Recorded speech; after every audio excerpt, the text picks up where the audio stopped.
doing an ultra marathon? It's probably just time. I think I'm busy. I'm an entrepreneur. I own my own business, and squeezing in the time to train, that's always the most challenging part. I always feel like the marathon is the party, it's the celebration, the reward. It's not the hard part. The hard part's really training. And so I think that's really just what's been holding me back is finding the extra time to train. Welcome, everybody, to Running Strong Mind Body Connection podcast. I'm super excited to have you on this next show. Today, I have a wonderful guest, Jasmine Rice, and her story is going to be a fun thing for us all to jump into because she went from being a non-runner, surgery, to now being a marathoner, and I'm just inspired by this whole journey that she's going to share with us today. So, Jasmine, welcome to the podcast. Thank you so much for having me here today. Super excited to have you here. So, you talked about not being a runner, and then and that journey to there. So, what happened in that? What transformed in your life to be this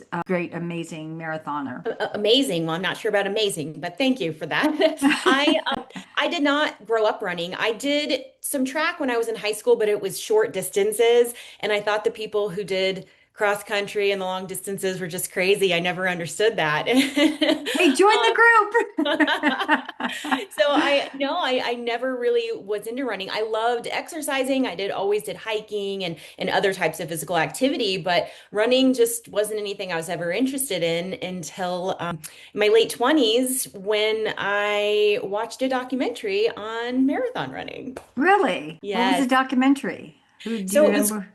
Yeah, so it's called The Spirit of a Marathon, and it Okay. follows three different people running the Chicago Marathon. So you have a professional runner, and then you have, people who've never done it before. And so it was really inspiring to me. I had surgery that year, and I was reading a lot of books and watching a lot of TV and documentaries, and that documentary came on, and I was so inspired by that. When my now ex-husband got home from work, I said, I'm going to run a marathon. And he was like, you're not a runner. Really? What are you thinking, girl? You just had Yeah. surgery. So that just kind of like really spurred me on even more so to just start running. And I ordered a book that was, from the couch to a marathon and how to go about that. I had no idea. And now years later, I've, worked with running coaches and I've done it the right way. But I just read a book and I thought, you know what?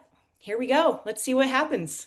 I love that. And I want to say that I don't know, well, from myself too, I more or less listen to people's stories because I got into cycling and then got into running. And then it's people's stories that really inspire us. And that's what gets people so moving from being a non this to being an outstanding athlete. Good for you.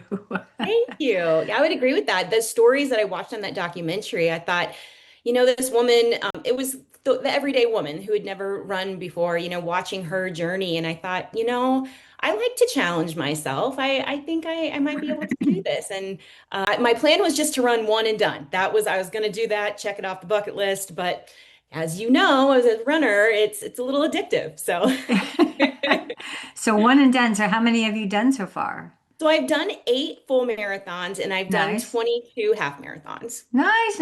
So what's your favorite marathon? Well, I've only done 2 different marathons. My very first marathon was in Phoenix. It was the rock and roll, and it was boring and flat and just a square that you ran around. And I thought, oh, and there were parts of it that didn't have a lot of crowd support. And my second marathon was the New York City Marathon, and it blew me away. And I thought nothing could be better than this. And so I have run the New York City Marathon 7 times because Oh, it's nice. amazing. And I do want to do another marathon, but there's something about the New York, just the city is amazing. The crowd support's amazing, and I love it. You get to see New York in a way that so many people don't get to see it, running through the city. I always said that about running or even biking, that you get to see stuff that you don't really see, especially if you're in a car and you're really not paying attention to the surroundings. But that's the best way to see life.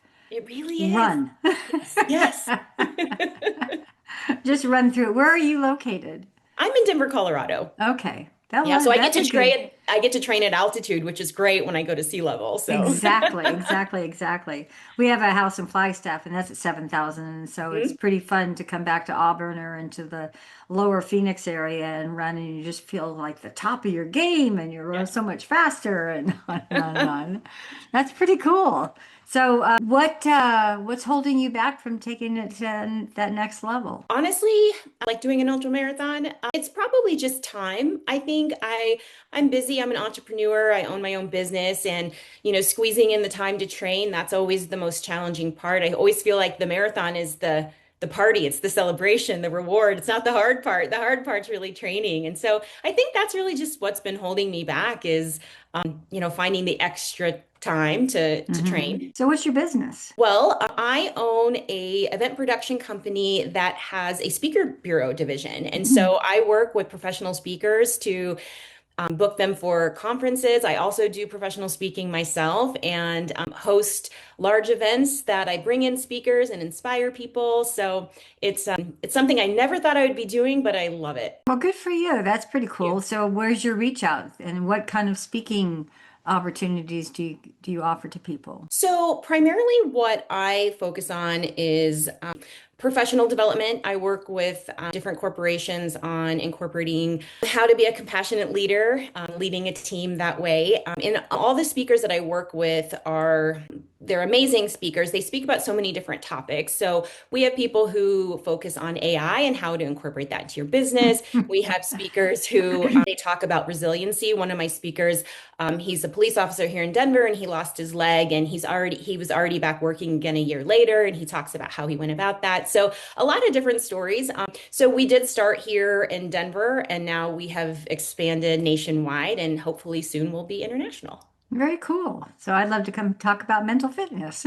We would love that. Yeah, that's the field that I'm in, and it's so important these days on the stress that goes on in the world and how our mindset gets so wrapped up into that, and how we can shift that into still being in the peace and calm of life, because that's super important. Very important. And I know for me, when I started running, it was mindset. And so many people had said to me, I could never run a marathon. I could never do that. And I'm like, well, you could. You really could. And it's your mindset.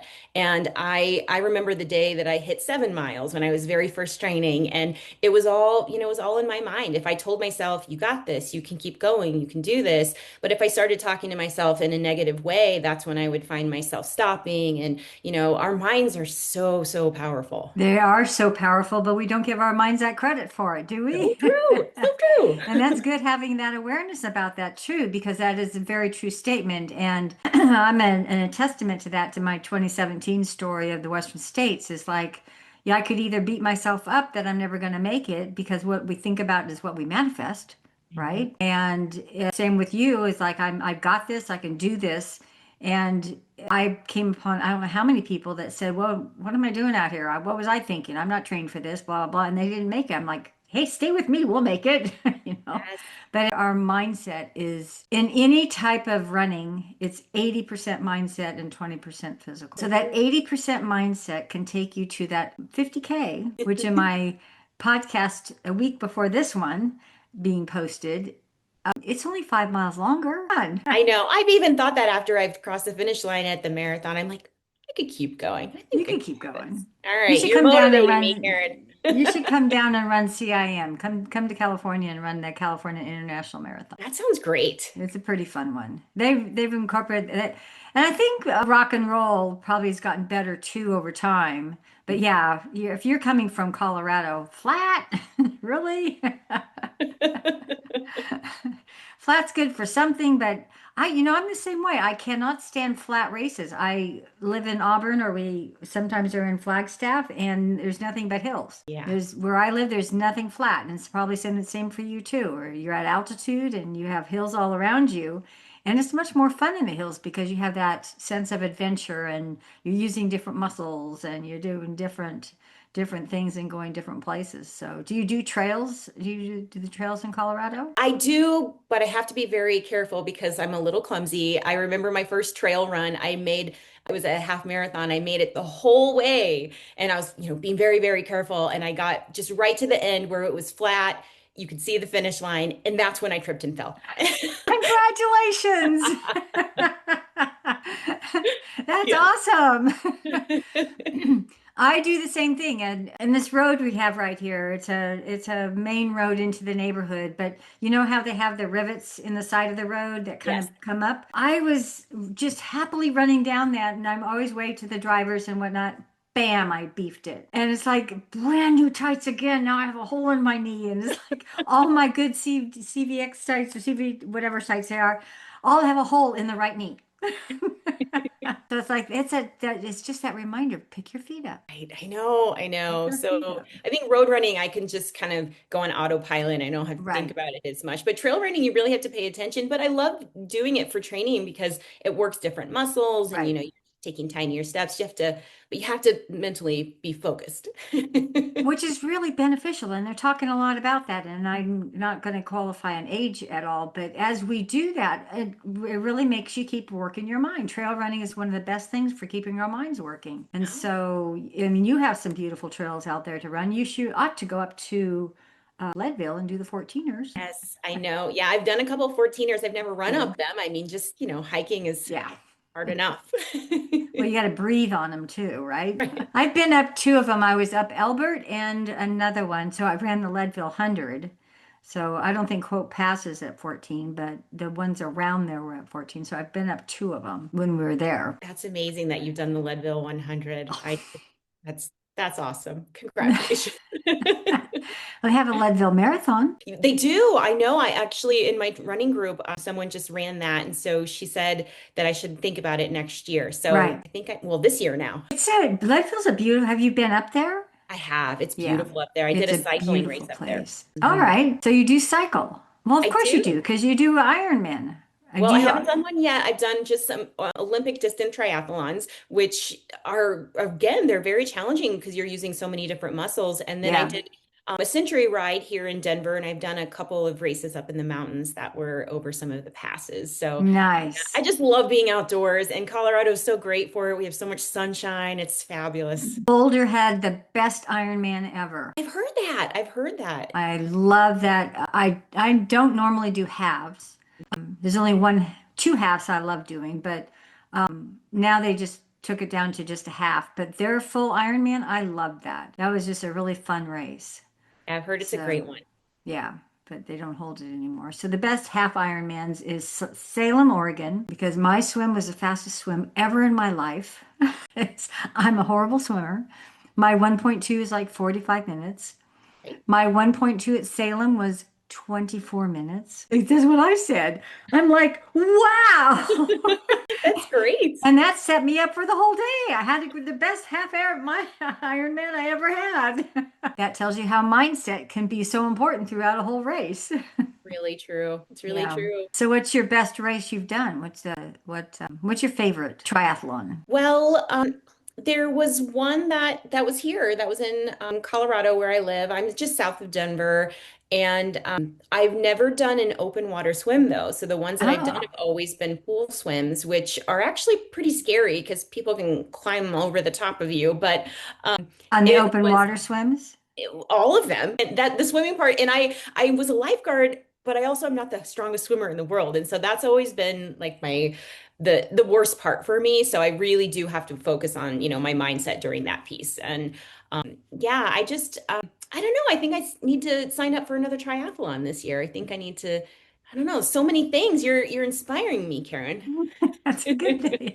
There's nothing wrong with that. So, and the same thing of being inspired by the book you reads and the documentaries you read too. And so, I know for me, and I'm intrigued with the health of our body and how it wants to survive. I put my body through back-to-back 100 milers, one weekend and then the next weekend, but I had enough hundreds under me to know what it was like. So it was Javelina 100, and which I knew that race really well because I'd done it so many times.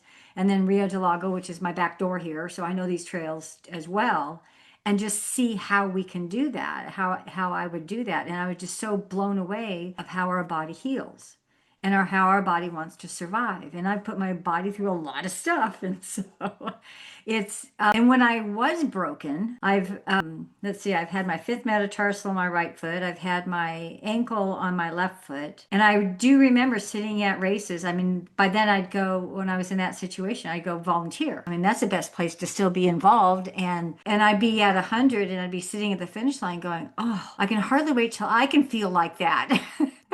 Oh my gosh, Watching these that's people so come true. in. I broke my foot running a half marathon at mile 10 and I kept going. I think just endorphins. And, at the end I was like, ugh, I think I broke my foot. But it was right before Thanksgiving when all of the turkey trots. And I always loved just doing those at that time of year, but I couldn't because I broke my foot, but I volunteered at it.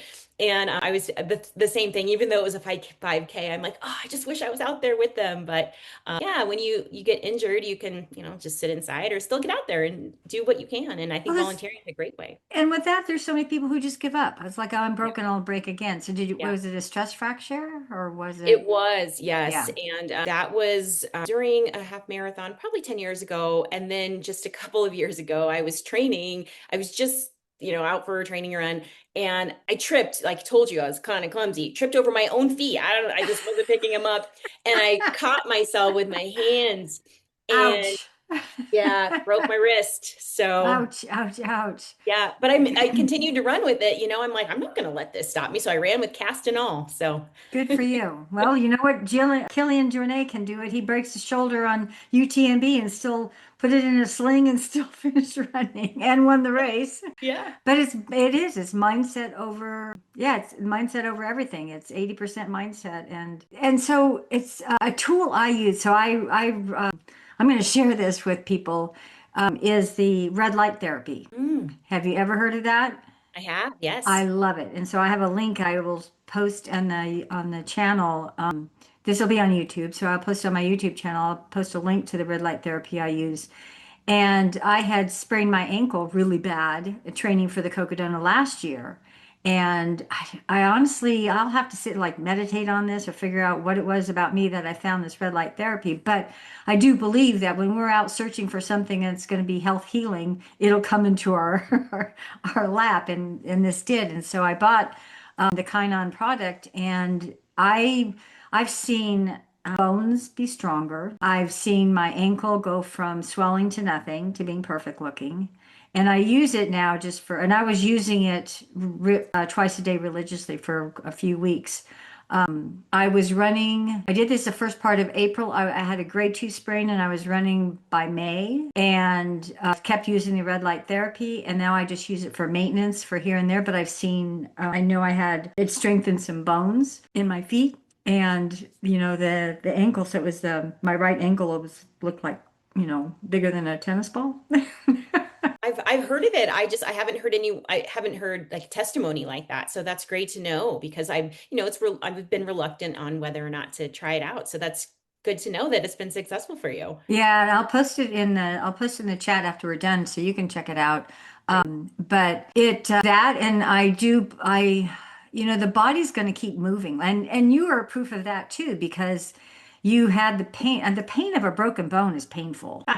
It is. And to be at mile 10 on a marathon or a half marathon? It was a half marathon. Yeah. Okay, but still, I mean, that's 3 more miles on that. It's painful, but can you recall back of how your body responded to that? Because your body will go into this survival mode and you can get through it. It's going to get you through all that. And the pain probably subsided to some point to get you finished on that. Did you run or did you walk the rest of the next I three ran. miles? No, I remember I knew when it happened, it was on a road that had like old pavers on it, like a really old road. And I just felt when it happened, I thought it might have been a sprain. And I just kept running. And yes, again, like the endorphins in your body. And, again, my mindset, I was like, no, you're not going to stop. And then as soon as I crossed the finish line and stopped running, and then I stepped on it, just normal pressure, that's when I was like, oh. Ouch. Yes, so I knew it was broken at that Yeah, I point. did. I did. I was doing a 100-mile race. So the year I did finished Leadville. Next month I went and ran Wasatch, and it was my first year of doing the Grand Slam. And 10 miles into the race, I stepped on a. They had this trail that was falling apart, and I stepped in a hole, and the trail collapsed, and I sprained my ankle really bad. I don't remember if I heard a snap. I don't think I did, but I knew it hurt really, really, really bad. And the guy that was running with me, my friend Ernie Floyd, came back, and he was going to finish his 10th, and I was going to finish my Grand Slam, and we were helping each other go through this. And sorry about the cat, but the cat's a part of the podcast. They're my CEOs. I love it. But he comes back and he's like, Karen, you just sprained it. You're the toughest person I ever know. And I'm like, yeah, I know, but it really, really, really, really hurts. And Yeah. so he helped me. We had to climb up to the top of this trail, and it was big rocks. It was unstable. And I'm just holding on to him, and I'm out back there crying in my heart. And he's like, "You're so tough." But I can remember getting to that point and then being there and telling him to leave. And I said, "I'll just hobble down." I found this way to not hurt and get down the mountain by myself. I didn't have to. Somebody came and picked me up out of a struggle, but it was really weird how the body it will do whatever it takes to get to that point of healing, right? And so I know I wasn't feeling anything, but then after that, this guy came up with on his M4 runner, or that off trail stuff they ride with his daughters, and he's like, Are you okay?" And I start crying, and he's like, "Are you okay?" And I'm like, "No, but the aid station's just down the road." He goes, "I know it is. Get in the back. I'm going to take you down." And I argued with him because I didn't want to ruin his day. And so I get in, and it's like, oh my gosh, that felt so good on my ankle. And then the foot was purple, the ankle was big, the whole thing was big. And I fractured that bone on the outside of my left ankle, and then had a high ankle sprain. But the doctor goes, "Good news. Nothing good about this. I didn't tear anything." Attendance. I guess that was the good news. No surgery or anything, so No, that's good. That's no. good. But yeah, I will post the red light therapy. I'm going to post it in the YouTube show notes, but I'm going to also give it to you when we're done with this podcast. I'll post it in our chat. There's a lot of white papers on it, and I swear by it and it's a good quality light. So it's on the frequency, and it's all about healing. So I'm all about that self-healing and that mind-body connection and all that. Yes. Yes, I am as well. So I what do you speak on? What is your topic that you speak on? Well, when I very first started speaking, I spoke in corporate world when I was in corporate, but speaking for my own personal business was when I was promoting my book. I published a book in 2021, and it was titled Create Your Own Life Recipe After Divorce. My name is Jasmine Rice, and if you aren't familiar, that's a type of rice. And so I really wanted to play That's on the true. I wanted to play on kind of the food theme, so the recipe, and I really believe that. So when I was going through my divorce, running was my therapy. I did have also a therapist that I worked with, but running was what saved me. It was just so healing for me to be able to put on my shoes and just go out the door. And I might be crying when I was running, but by the end of it, I felt healed. And so running was very, very important for me. And my book is really about just creating a new chapter of your life after you've gone through a challenge. It doesn't have to be a divorce. It could be, being laid off from your job. It could be a large move. It could be, an empty nester now. Just it's creating that own recipe for yourself. And so when Yeah, I started speaking, it was to promote the book, and it really led into different types of presentation. And one of them that's my most popular is leaning into fear, because we're so scared to just take that leap. Sometimes we're pushed to have to take that, but really leaning into that, because I believe that growth doesn't happen when you're comfortable. I believe that growth really happens when you get out of your comfort zone and push yourself. And exactly. that's the same with a marathon, or running for a marathon, or even for someone who wants to do that 5K. It's if you're not a runner, it's not comfortable at first. You have to be willing to push yourself a little bit harder, get a little uncomfortable, and then it gets more comfortable. So that's Exactly. pretty much what I talk about. That's awesome. I'm going to throw this out in the podcast too. I am having a summit on April 2nd. Would you like to come speak on it? Oh, If I would that's love in your that. calendar, yeah. Yes. So you guys, I'll post that my summit in the show notes. So, oh, Jasmine, Thank you for sharing your book. Thank you for sharing the information on your book. And I'm supposed to be writing a book. I don't have that writer drive inside of me, but I have the stories, and it'll be my 100-mile journey to the 250 miles and how the mindset works on that. And it is all about stepping out of comfort and Yes. stepping into challenges. And sometimes we don't know that we're stepping out of comfort, and that happens in a divorce. It happens in a change in life. It happens when your kids leave you, like my kids did. How dare them?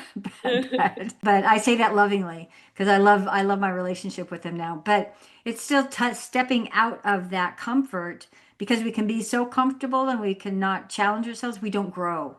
You So don't true. grow spiritually, you don't grow physically, you don't grow in intellectually, relations, emotionally. And we aren't meant to be comfortable. We're meant to take that next step to, oh my gosh, a 50K, Jasmine. All right, Karen, okay. You have it in you, girl. I know. I know. I know. I've been in my own way. So it's my mindset. So Exactly. It's that comfort zone. It's getting out away from the fear of what is that 50K? What is 5 more miles? You can do 5 miles. I remember it was my first or second marathon. Was it my first marathon? Second marathon, I think I qualified for Boston. But there was these guys I met. It was CIM. I run that most of the time because it's right at my back door here. And there was this group of guys that came upon. They were just laughing and having fun, good energy, you know. They were just having a good old time. So I hung out with them, and they said they're going to have more people meet them at the halfway mark. And one guy came out, and he lived in my neighborhood. I lived down in the Pocket area at the time. He had on shoes that weren't tied. He had on baggy sweatpants. He was not looking like a runner, and he's like, oh, we can run this. You can run a 5K, 10K in your neighborhood, right? And he's making me run faster and faster. And I'm back there just like holding on. Well, he qualified me for Boston. it's amazing. But it's people inspiring people. You're inspiring somebody else to get out there and run a marathon. You're inspiring people with your book to get out there and do something different. Step out of your fear. Be in that growth mindset. And some growth is not going from a 3-year-old to an adult. It's not that physical growth, it's that internal growth. It's Yes, our I think I did internal. more growth in the year I was 40 than from, 5 to 40. A lot of growth happened that year for sure. You wait, girl, there's more growth to happen. I'm ready. What words of advice are you going to leave with our listeners, Jasmine? Oh, wow. Words of advice. I would just say, honestly, I know this is a little cliche, but it's like, you got this. I really believe that. That's one of the taglines that I use in my business. And I think if you tell yourself that, you have positive affirmations, and, if you start to have that doubt creep in, it's like, you got this. You really do. Exactly. And that can apply to any part of your life. Yes. Any part of your life. Thank you, Jasmine. Thank you. Thank you so much. I look forward to it. I'll give you the information for my summit. Great. I'm looking forward to it, Karen.